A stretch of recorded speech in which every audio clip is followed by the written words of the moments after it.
কালকের হাওড়া জেলায় ছিলাম, 3 ঘন্টা পরে নামছি, তখন পাবলিক বলছে আরো 1 ঘন্টা। আমি বলছি 66 বছর বয়সে আমার তো যেতে হবে, আমার তো একটু শুতে হবে রে বাবা। তা আমি সেখানে বললাম, আলে হাদিস ভাইয়েরা বলছে আমরা হাদিস মানি, ইমাম মানি না। ইমাম মানে যারা হানাফি মৌলানারা সব কাফের, এদের ইমান নাই। আমি বললাম বুখারী মানিস তোরা না? তখন আমি খুব জলসা করছি, মুর্শিদাবাদের বেলডাঙ্গায় আলে হাদিস বন্ধুরা আমার দাওয়াত করেছে। আমি একটা দাবি সেখানে তুললাম, আরে বুখারী আর মুসলিম ছাড়া যদি হাদিস না থেকে থাকে, আহলে হাদিসের তরফ থেকে বিশ্বের মুখে যত হাদিসের কিতাব আছে সব জ্বালিয়ে পুড়িয়ে দিয়ে দাও, ভবিষ্যৎ প্রজন্মরা আর ধোঁকা পাবে না। শুধু বুখারী আর মুসলিম মানতে বাধ্য থাকবে। মিশকাত শরীফ থাকবে, আবু দাউদ শরীফ থাকবে, নাসাই শরীফ থাকবে, তিরমিজি শরীফ থাকবে, আর মানুষ আমল করবে না, হতে পারে না, ভুল ধারণা। আমি কাল বললাম বুখারী মানো, একটা আমার ড্রাইভার বলছিল হুজুর কি মুখস্থ করছেন। আমি বলছি হাদিসটা, ইবারতটা মানে তার লাইনটা আমার মনে ছিল না। কানা ইজা নামা নাফাখা সুম্মা আতাহুল মুআদ্দিনু ফাখারাজা ফাসাল্লা ওয়া লাম ইয়াতাবাজ্জা।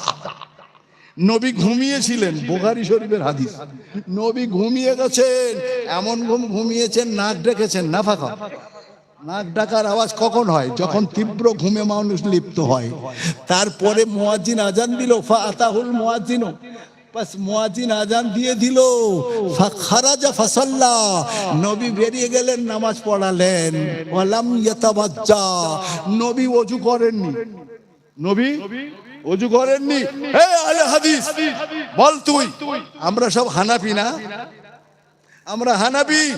হাদিস তুলে ধরলাম, তোর নামাজের আগে ওযু করতে হবে কিনা? এ আলে হাদিস বন্ধুরা বলো, দাবির সঙ্গে বলছি, বলো ওযু করতে হবে কিনা? হাদিস বুখারী তুললাম, নবী ওযু করে ঘুমিয়ে গেছে, নাক ডেকেছে, তারপরেও নামাজ পড়িয়েছেন বিনা ওযুতে। জি জি, আবু হানিফা রাহমাতুল্লাহ আলাইহি বললেন, এ বাবু তোরা, তোদের জন্য চলবে না। কেন?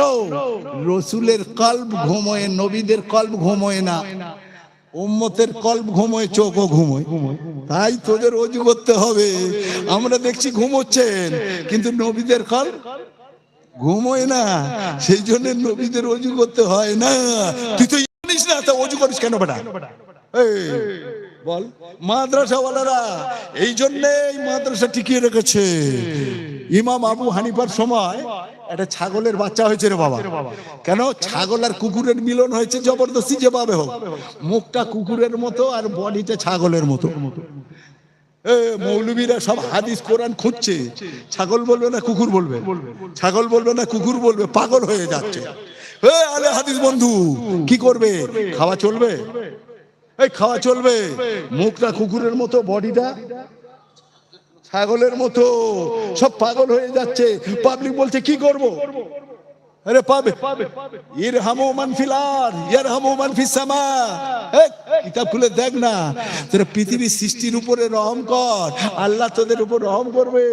মেরে দিবি, মেরে দিবি, কুকুর বলে ছাগল বলে মেরে দিবি, তা তো হবে না।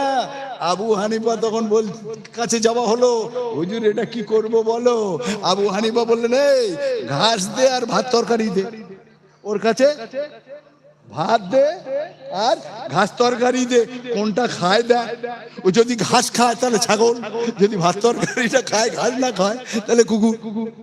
জি, আবু হানিফাকে নবী মানি না, তার দলিলগুলো অকাট্য বলে সম্মান করি, আমাদের বেঈমান ভাবিস না, আমরাও আলে হাদিস। জি, তবে গল্পের ছলে তো ওয়াজ করতে করছি না, আমি কোরআন হাদিস বলছি, আপনাদের খাবার সময়টা পার হয়ে যাচ্ছে, কিন্তু আমার মাথা থেকে ওটা যায়নি। 3 নম্বরে 1 লাখ টাকা আপে, ও টাকা দিলে হবে না, ওই লোকটাকে দেখতে চাই।